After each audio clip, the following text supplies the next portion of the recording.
በሶማሊያ የተፈጠረውን የፖለቲካ ቀውስን ተከትሎ በርካታ ሚኒስቴሮች ኃላፊነታቸውን በፈቃዳቸው ለቀቁ።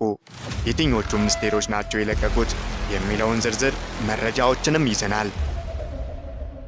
በመካከለኛው ምስራቅ ያለው ውጥረት እጅግ አሳሳቢ ደረጃ ላይ በደረሰበት በዚህም ወቅት ላለፉት ጥቂት ሰዓታት ሲሰሙ የነበሩት ዋና ዋና መረጃዎችን ይዘናል። የሱዳኑ ጀነራል አልቡርሃን ከተቀናቃኛቸው ጋር የሰላም ንግግር ለማድረግ ቅድመ ሁኔታዎችን አስቀምጠዋል።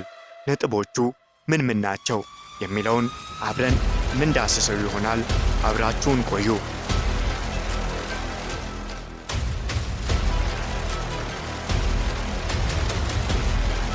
በሶማሊያ የተፈጠረውን ፖለቲካዊ ቀውስን ተከትሎ በርካታ ሚኒስቴሮች ኃላፊነታቸውን በፈቃዳቸው ለቀቁ።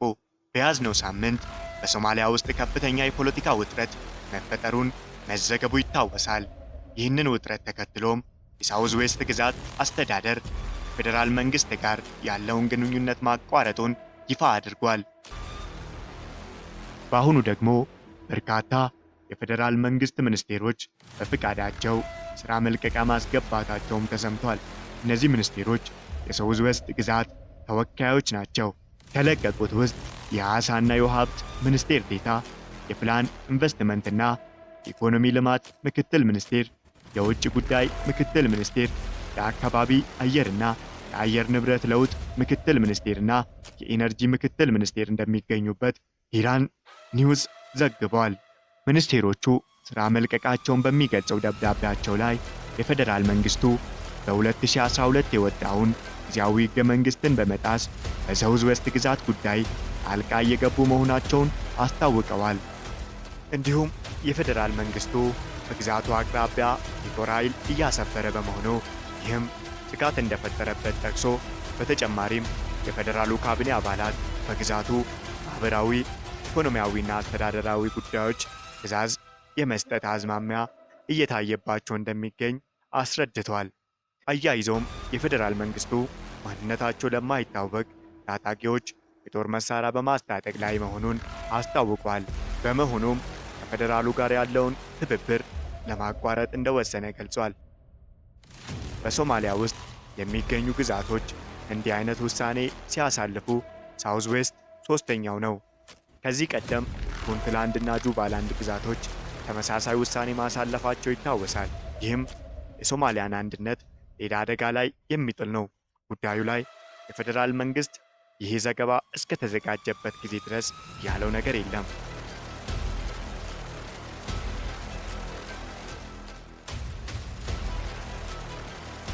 በመካከለኛው ምስራቅ ያለው ውጥረት እጅግ አሳሳቢ ደረጃ ላይ በደረሰበት በዚህም ወቅት ላለፉት ጥቂት ሰዓታት ሲሰሙ የነበሩት ዋና ዋና መረጃዎችን እንደሚከተለው አጠቃለን አቅርበንልዎታል።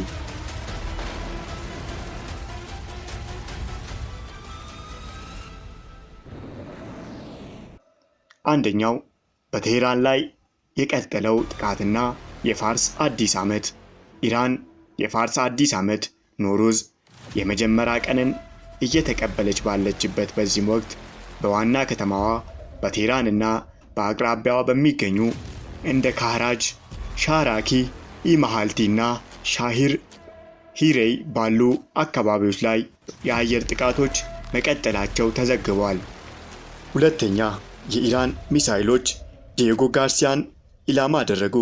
ኢራን ሁለት መካከለኛ ርቀት ተወንጫፊ ባላስቲክ ሚሳኤሎችን በህንድ ውቅያኖስ ላይ ወደሚገኘው ዲየጎ ጋርሲያን ደሴት መተኮሷን ዋልት ስትሬት ጆርናል የአሜሪካን ባለስልጣናትን ጠቅሶ ዘግቧል። ይሁን እንጂ ሚሳኤሎቹ በደሴቱ ላይ የሚገኘውን የአሜሪካንና የእንግሊዝን የጦር ሰፈር አልመቱም። ሶስተኛ፣ የኢራን አብዮታዊ ዘበኛ ሰባኛውን ዙር ጥቃቱን ሰነዘረ። የኢራን እስላማዊ አብዮታዊ ዘበኛ ኃይል በመካከለኛው ምስራቅ በሚገኙ ከ55 በላይ የአሜሪካና የእስራኤል ስትራቴጂካዊ ኢላማዎች ላይ የሰባኛ ዙር ጥቃቱን መፈጸሙን አስታውቋል። አራተኛ፣ የትራምፕ አስተዳደርና የኢራን የኒውክሌር ቁሶች። የፕሬዝዳንት ዶናልድ ትራምፕ አስተዳደር የኢራንን የኒውክሌር ቁሶችን በቁጥጥር ስር ለማዋል ወይም ለማውጣት የሚያስችል ስልት እየቀረጸ መሆኑን ሲቢኤስ ዘግቧል። አምስተኛ የሆርሙዝ ወረርሽኝና የግሪክ መርከብ። ከመጋቢት 2 ጀምሮ ለመጀመሪያ ጊዜ አንዲት የግሪክ ጭነት መርከብ የክትትል መቆጣጠሪያዋን በማብራት የሆርሙዝ ሰርጥን በሰላም ማለፏ ተገልጿል። ይህ በዘርፉ ትልቅ ትኩረት ያገኘ ክስተትም ሆኗል። ስድስተኛ የሳውዲ አረቢያ ጠንካራ መግለጫ። ሳውዲ አረቢያ እስራኤል በሶሪያ ላይ የፈጸመችው አዲሱ ጥቃት ግልጽ ጥሰት በማለት ድርጊቱ በጽኑ እንደምታወግዝ ገልጻለች። ሰባተኛ በሊባኖስ አዲስ የለቃችሁ ውጡ ትዕዛዝ። እስራኤል በደቡባዊ ቤይሩትን ጨምሮ በተለያዩ የሊባኖስ አካባቢዎች ላይ ጥቃት ስትሰነዝር ነዋሪዎች በአካባቢው እንዲለቁ አዲስ አስገዳጅ ትዕዛዝ አስተላልፋለች። ስምንተኛ የኢራን ማስጠንቀቂያ ለተባበሩት አረብ ኤሚሬት። በሆርሙዝ ሰርጥ አቅራቢያ የሚገኙ በኢራን ቁጥጥር ስር ያሉ ደሴቶች በድጋሚ ጥቃት የሚሰነዘርባቸው ከሆነ ኢራን በተባበሩት አረብ ኤሚሬት ራስ አልካይሚ የወደብ ከተማ ላይ ጥቃት እንደምትሰነዝር አስጠንቅቃለች።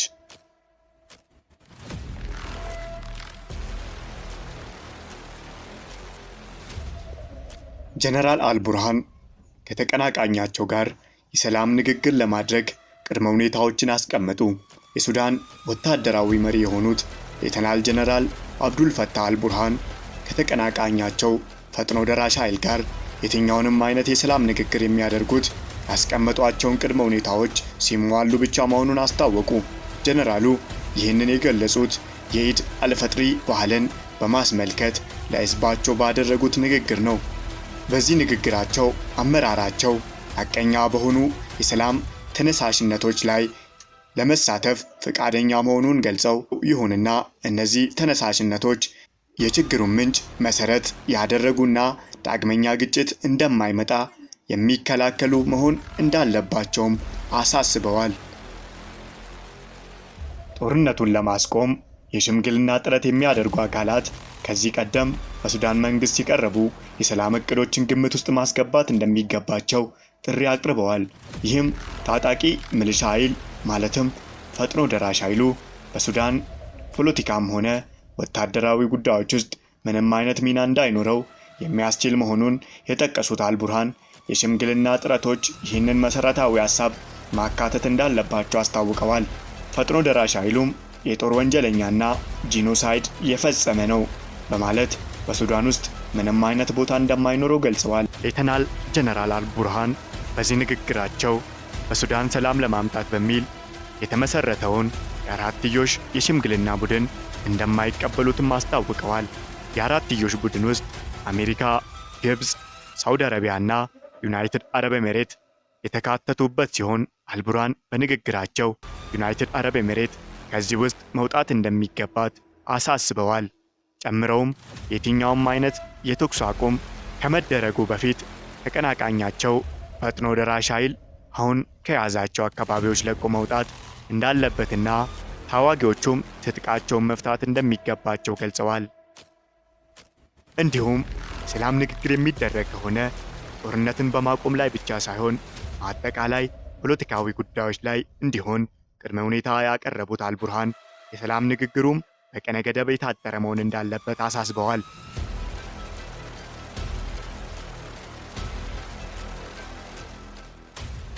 የአሜሪካው ፔንታጎን የእግረኛ ጦር ወደ ኢራን ግዛት ለማስገባት የሚያስችል ዝርዝር ወታደራዊ ዝግጅት እያደረገ መሆኑን ሲቢኤስ ኒውስ ዘግቧል።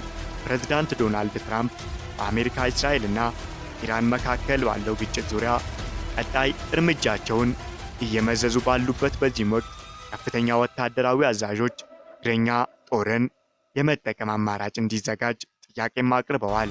U.S. ground troops to Iran. No, I'm not putting troops anywhere. If I were, I certainly wouldn't tell you, but I'm not putting troops.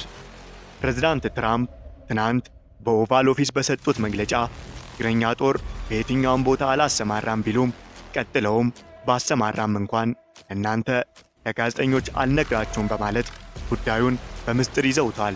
የዋይት ሃውስ ፕሬስ ሴክሬታሪ ካሮሊ ሌቪት በበኩላቸውም የፔንታጎን ሥራ ለጦር ኃይሎች ጠቅላይ አዛዥ ለፕሬዝዳንቱ ሰፊ አማራጮችን ማዘጋጀት መሆኑን ገልጸዋል።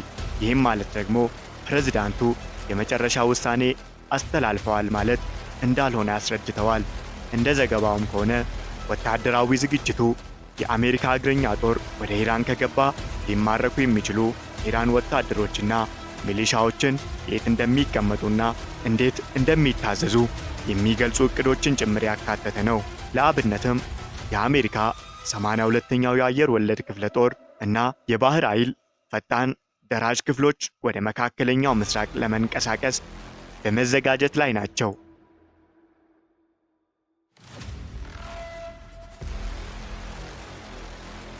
በተጨማሪም ባለፉት ጥቂት ቀናት ውስጥ 3 የጦር መርከቦችና 2200 የባህር ኃይል ወታደሮች ከካሊፎርኒያ ተነስተው ወደ ቀጠናው ማቅናታቸው ተረጋግጧል። 200 Marines aboard 3 U.S. Navy amphibious ships left San Diego this week and are likely heading to the Middle East, according to 2 U.S. officials. The USS John ይህ እርምጃም ጦርነቱ ከተጀመረ ወዲህ ወደ መካከለኛው ምስራቅ የተላከው ሁለተኛው ግዙፍ የባህር ኃይል ስምሪት ሲሆን ይህም ፔንታጎን ለፕሬዝዳንቱ ማንኛውንም አይነት ወታደራዊ እርምጃ ወይም የእግረኛ ጦርን ጭምር ለመውሰድ የሚያስችል ዝግጁነት እንዲኖራቸው እያደረገ መሆኑን ያሳያል።